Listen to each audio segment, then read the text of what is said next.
G'day, everybody. Today, Syann and I wanted to talk about what does it actually take to get meaningful connection.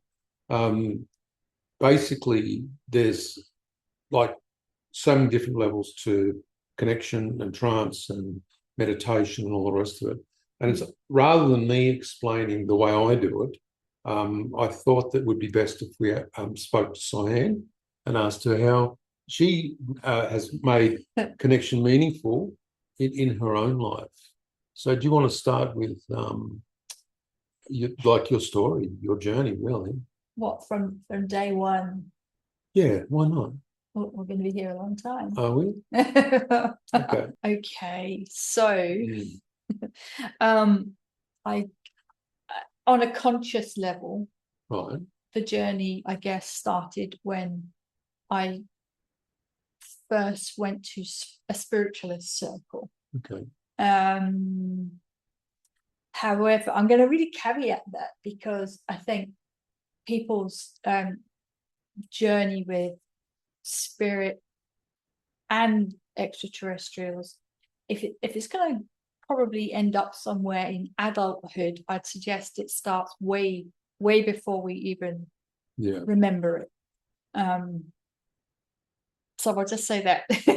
But yeah, when I was 17, I had an experience of a spirit visiting me, and at the time, I was very much an atheist. I'll hold my hands up to it. I used to do archaeology, and I would dig up lots of dead bodies. And as far as I was concerned, once you were dead, you were dead. And that was it. Like, end of. Okay. So a very humanist perspective, I guess. Absolutely. And so the evening, a spirit arrived and showed themselves to me pretty much in full form, but transparent. Was a bit of a shock on many levels. Was it a male or a female? It was a relative, male relative. It was a male relative. Yeah. It's instantly recognizable with no issues whatsoever. So were you shocked? Yes, completely. People use that phrase, don't they? Ontological shock. Ontological shock, yeah. That was ontological shock on a big scale. Anyway, so that when that happened, I went through denial and all sorts of different emotions. But in the end, because I'm an incredibly curious person about lots of things, I had to try and work out what had happened and how that happened, and how come now I was suddenly seeing something when as far as I was concerned, there was nothing to see, right? So that was my beginning. Were you concerned that somehow like you were losing it? No, I don't think so. Yeah. No. Was that because you knew other mediums, or? No, I didn't know anybody or anything at that point. I mean, I read books when I was younger about, I think there was a book called The Mysteries of the Unexplained, and I was obsessed with that book. And I read that book cover to cover multiple times, but I still didn't really believe it. Like it was just, they were just words on page. So when your spirit relative turned up, did they actually say anything to you, or? No, well, not that I remember. I don't recall any words or hearing anything.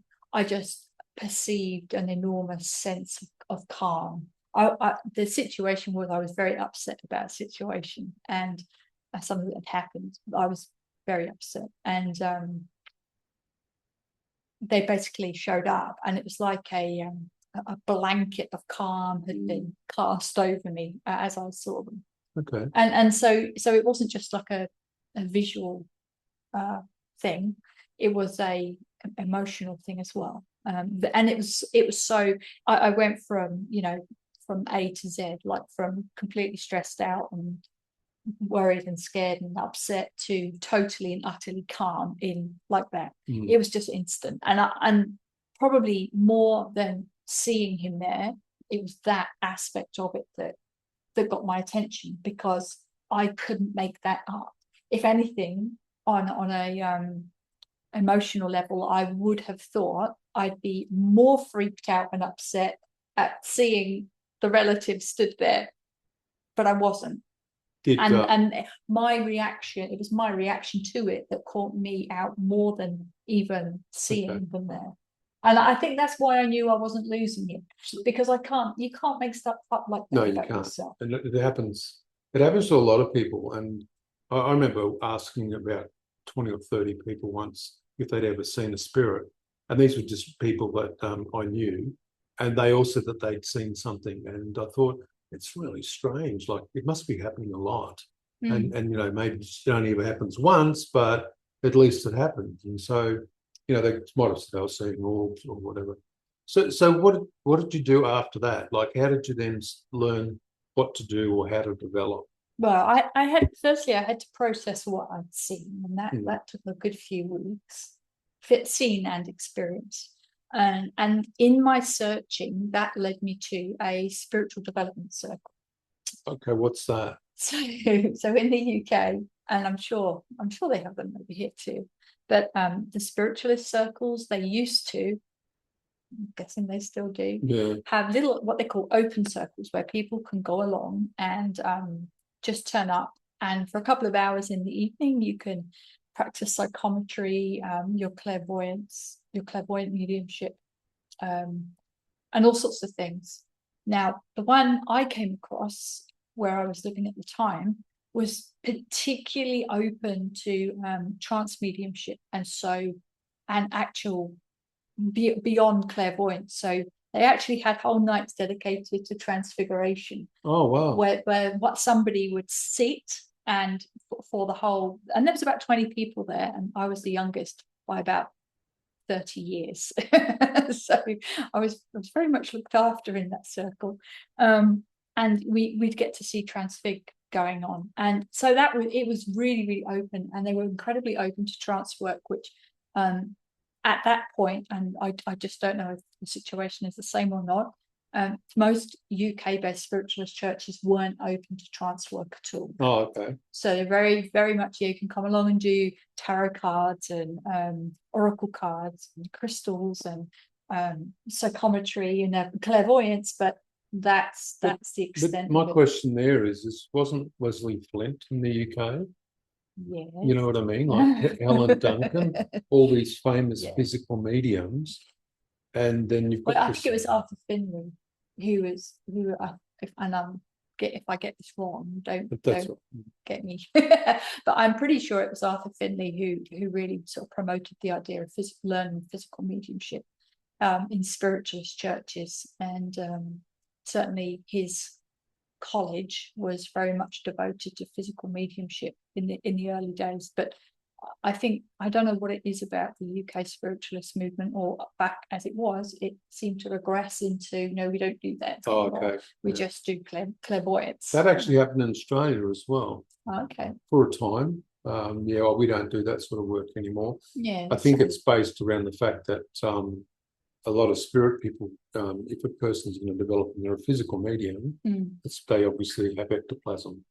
Yeah. And so at that point, it's quite dangerous, to work with your own life force. Of course. And we're not going to really go into that. That's not what this video is about. Yeah. So how did you step forward into making some sort of meaningful connection with spirit people? Well, yeah, with spirit people. Well, the way it happened, the way it developed was I would turn up to the spiritualist churches, and I did for years, multiple different ones as I moved around. I didn't live in the same place the whole time.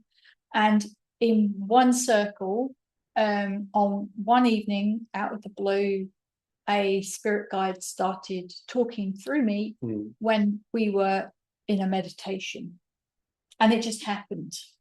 Yeah. It just happened. Yeah. I can't, that's all I can say. I didn't plan for it. I'd never tried to do it, but you can. It just literally happened. And after it happened, the lady came up, who led the circle, spoke to me and said, "Oh, that was amazing," and blah blah blah blah blah, and thank you for letting your guide come through and answer everybody's questions. And I was like, I really don't know what's just happened. She said, "But we don't really do that in this circle." I was like, okay, but I don't even know what it is I've done. That actually happened to another couple of meetings as well. Yeah. And so she said, oh, I suggest you find your own circle where you can practice that. And I'm still stood there going, I don't really understand what has just happened, because it was a man that spoke through me in a big booming voice, apparently, and apparently answered everybody's questions. And I was just sat there meditating, as far as I was concerned. So that's how. But at some point, you would have had to become cognizant of what was going on. Yeah. So what's that? Well, that's after I met you. So it's don't blame me. I'm blaming you. Oh. So for the next, so basically after that event happened, I started looking, because this was like several years on, and it wasn't the same spiritualist church that was really open to it, right? It was just the one that wasn't. And so I went online and I tried to find somebody who might be able to help me with what was going on. And in my search for somebody who I'd spoken to a couple of years before, who actually said, oh, you're going to make a very good trance medium one day. And I'm going, okay, whatever that means, because I was like literally 17. I came across another venue who were basically saying, oh, we'll help you develop your physical mediumship if you want to. And so I was like, well, I'm gonna message them, because they were in the same area as this other lady. I was looking for her. God, if I can find this lady again, maybe she can help, right? And so I was looking for this other lady, and then I didn't find her at all. In fact, I know she had actually passed away. But I found somebody else, and they basically said, right, well, you come here and we're gonna give you a hand and tell you what's going on. And off I went. So that's there. And then the best thing happened, because we were told that the name of the person, Travis, who I would find to be the circle leader. Yeah, Spirit told us there's going to be a man called Travis, and he's going to be your circle leader, and he's going to run your circle. And right, okay, so I mean, that's good evidence. So it was awesome. Like, how am I now going to find Travis? Like, no idea. Well, that was through the PM4U website. Yeah, physical mediumship for you. That's was a website that was run by Robin Foy back in the day. And Robin Foy, what was his circle called? Oh God, I can't. Oh, hang on, he was a skull. Yeah, the skull group. Skull experiment, skull group. Yeah. I had a lot of conversations with Robin, because they had extraterrestrials coming through as well. Yeah. Anyway, so I found PM4U, and I created a print. I said I was looking for a circle. Didn't know what I was doing. And then about 3 weeks later, a man called Travis messaged me, and I was just like, wow, okay. Another level of ontological shock happening right now.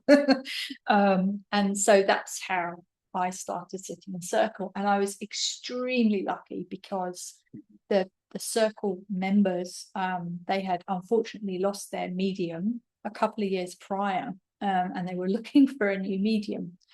And the people there did not want to develop themselves. They just wanted to sit in support of a medium.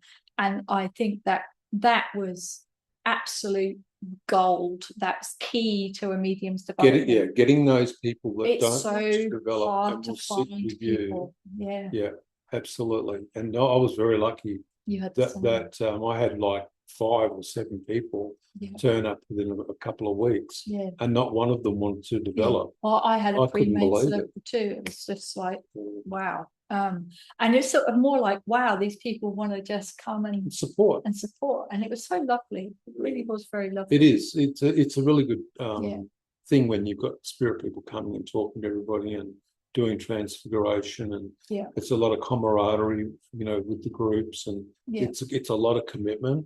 And so being a sitter for a medium, it's a huge commitment, because you've got to turn up. Yeah. You can't just turn up anytime you want to. And because you're being used as and instruments, Yeah. you've got this kind of duty to spirit as well, spirit side, you've got to keep yourself clean, like Clear. energetically clear and clean, like anybody who likes going to the pub every night, that's mediumship is not for you, like you've got to be eating well and supporting your own physical self really well, because it takes a lot out of you. But physically. Yeah. So there we go. So I found my circle, and physical mediumship happened very quickly. We had ectoplasm, we had columns of mist and voice and all sorts of stuff going on, and it was hard work, and you'd feel sick for a couple of days after, because it's so utterly draining. But it was amazing, really, really awesome, the stuff that was going on. But I had no conscious recollection of what was happening. And so I would sit down in the chair, the spirit people would come, I would essentially black out for an hour or so, an hour and a half it got to at some points, and I'd wake up again and I'm being told, oh, this happened and then that happened and this happened, and we had it all recorded and everything, and so it could be verified what they said had happened. And then we started getting other stuff happening. And so for a couple of weeks, the good stuff, the interesting stuff, for a couple of weeks, I had multiple sitters. I think we had about 7 sitters at max at one time. I think it was mainly 5, but it was peaked to 7, and then we'd go back to 5 again. Telling me that they were seeing the being from communion. Oh, that's okay. Right. And Whitley so, Strieber. Yeah. Or we'd get, there was like this bald-headed person in the cabinet, and they had really big black eyes. Or I'm sure I was looking at a skeleton in the cabinet, like all these really weird descriptions. And I was like, what is going on?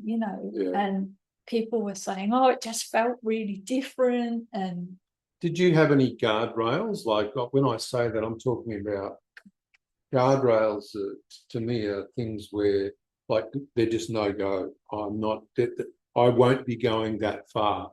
And so what I did was negotiated with the gatekeepers to say, I'll go this far but no further. I didn't even know about gatekeepers back then, but I had a spirit person who would describe themselves as the chairperson spirit side, and they were I think they were they were actually overly protective, like overly protective. But in terms of what I was prepared to do or not do, I'd seen and heard of other mediums having certain things happen to them, silly things that were incredibly evidential. Like one medium had their T-shirt removed when they were all in the cabinet, and this particular medium had Velcro straps on their arms and legs and whatever, blah blah blah. But we need to explain why they would do that. Because of course it was pitch black, it was dark. They were in a little cabinet with a curtain, right? And so people didn't know if the mediums were leaving the chair or sitting in the chair, taking their shirts off, turning it around and putting it back down. So what they started, or just throwing it out. So what they started to do was securing the medium to the chair, which was a bit awkward. Wrist, ankles, everything. And it went from one extreme to the other. That with Helen Duncan, I believe they put her in a sack. Maybe, I'm not too sure, but I know Leslie Flint, they used to literally nail the coffin door, the cabinet door. The cabinet door, It might as well have been a coffin. And the other thing they used to do, because Leslie Flint and others were independent direct voice mediums, so using their ectoplasm, they create a voice box and the spirits speak through the voice box.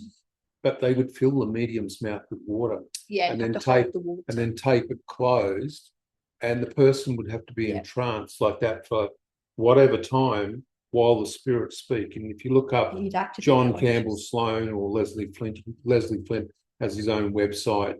Well, he's passed now, with all of his trance work on. You can hear all of what, all the spirits speaking. So it's like, you're being told that you've got this person or Whitley Strieber's communion. Yeah, and I'm not talking about who's Whitley Strieber, what's communion, like, so I just thought they were seeing stuff like, like, oh, people see all sorts of stuff, maybe the spirit people are, I don't know, about to do something new, and this is what it looks like, right? So so I sort of ignored it.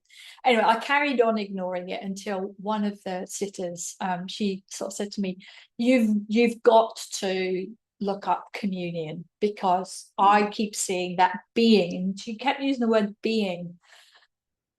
I was like, all right. And anyway, so I looked it up, and I was like, well, that's an alien. Okay. Right, what do I do with that? Like, I've got absolutely no idea. And this wasn't just once, it was multiple times. It kept happening. And I thought, this is just getting silly now. So this is why I looked into it. So anyway, I popped onto PM for you to try and see if, because I didn't know where else to look, to see if anyone else was reporting anything similar. What? Q Paul Hamden and his circle that was on PM for you. Yeah, we were on there because Robin Foy was on there. That's right. Yeah, with the Skull Group, and we were all getting extraterrestrials and stuff, and non-human communicators. So after about 3 weeks of thinking about it, I finally sent you a message saying something about something's going on and blah blah blah, and you replied and said something blah blah blah. I can't remember exactly about what we were talking about. No, so I'm not going to go into the specifics. And then keep in mind one thing you said to me as we had been talking was, how can you know who's coming to you if you're blacking out all the time? That's the big one. Yeah, which is what we were sort of going back to. How can you possibly know? And I was like, well, I don't. Like, I know I am aware of the first spirit person as they come, and I know it's them. So I was happy that they were there, certainly at that point. But then I couldn't tell you. But isn't it up to the circle leader, and that's the person that manages the circle, to ask the spirit to evidence themselves? So the medium's blacked out, that they're not there. There's a spirit talking, and it's the circle leader's job to say, okay, well, who are you? What's your name? Where did you live? And start to give all this information. Yeah. And then the circle leader and others have to go away and verify that. Yeah. So we had this main chairperson type spirit in front. Yeah. And it was like he was coordinating everything else behind the scenes. Yeah. And so he would remain there the whole evening, despite everything else that was going on. Other spirits would come forward, but because that main spirit communicator always came forward, who had done a lot of the evidential stuff, not as much as I would have liked, but he definitely existed. It wasn't really seen as a problem, but in terms of being able to identify energetic changes and things like that, I would not have had a clue. I couldn't have told you anything. And that's the other thing. When these communion beings were turning up, they weren't talking, they weren't saying anything. They were just physically showing themselves, like transfiguration over the top. And so that's pretty meaningless though, isn't it, to be honest? Like, I mean, that's what I found as well. When it was happening to me, I was like, and everyone was going, oh, they were seeing aliens. It's and I'm like, going, okay, yeah, but what does that mean? Where does that go? Yeah, where's that going? Unless they're actually interacting at the very least, or communicating, it doesn't really And here's serve the any other thing, purpose. you know, you can't ask an alien, like, can you give me your street address? What's your grandmother's name? No, that's You right. know, all these sorts of things. There's no You've got paperwork to, involved. you've got to use different methods to verify them and their contact. Yeah. And what do they even want? Yeah. You know, I think looking back at the time, because of course this was really early doors stuff for me, like super early doors. They would come and they would leave, and the spirit people would come back, the same spirit people. And so I think because of that, everybody felt relatively comfortable with what was going on at that point, at that level. It's just nobody really understood what was going on at that point, including me. I didn't understand either. So when did you get to the point where you started to actually understand? Honestly, I think I didn't really understand what was going on until I started speaking with you. And the interesting thing was, I didn't really know what was going on either. And so I was speaking to Robin Foy and other mediums, and together we were all trying to work out what was going on. We worked it out. Yeah. And we did work it all out in the end. But at some point, oh, that's right, Robin's circle got shut down. That's right. Remember? Yeah.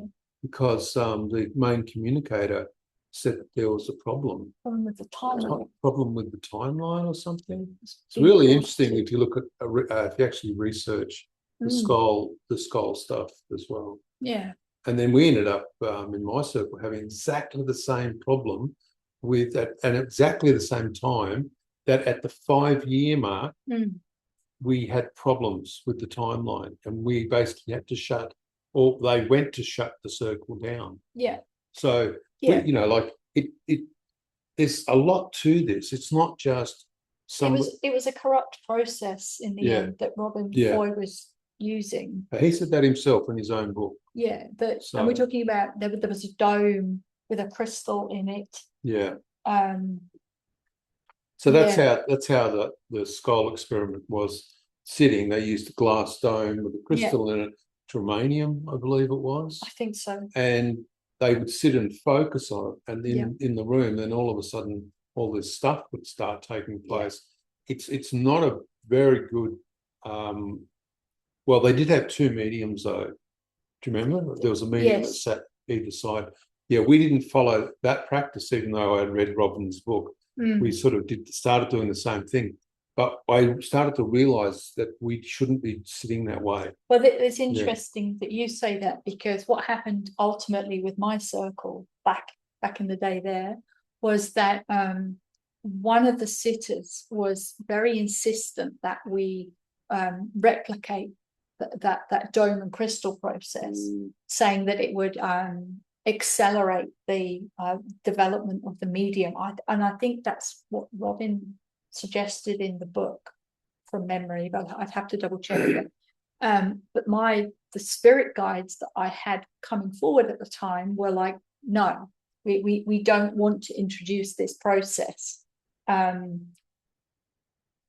turned out that probably the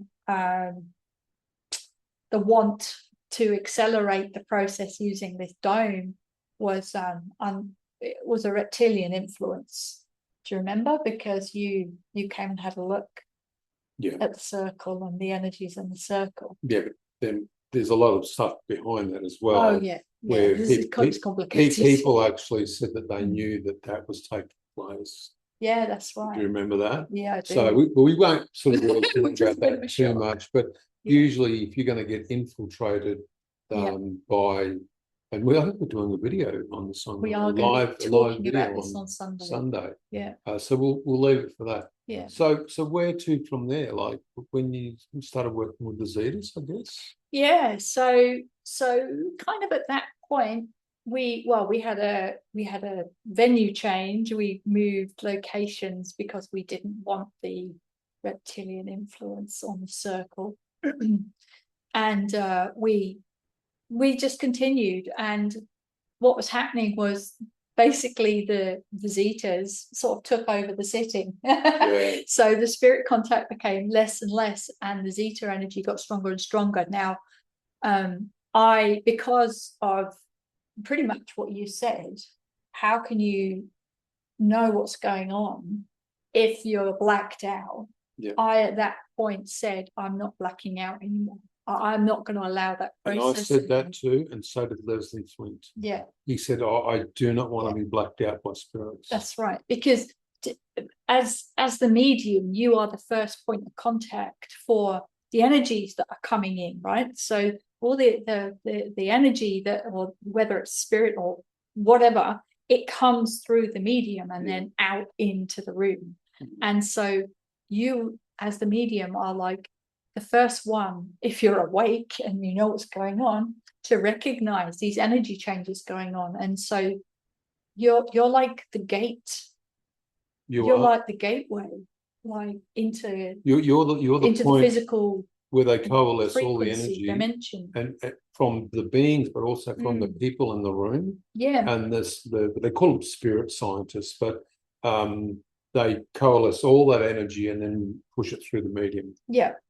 And so if the medium isn't aware of what's happening, how can you stop yourself from being taken over, for instance, by a being that you really don't want coming into your container? Remember, we're containers. That's where the guardrails come in. That's where you go, well, I need to speak to. It's like, I'll give you an example.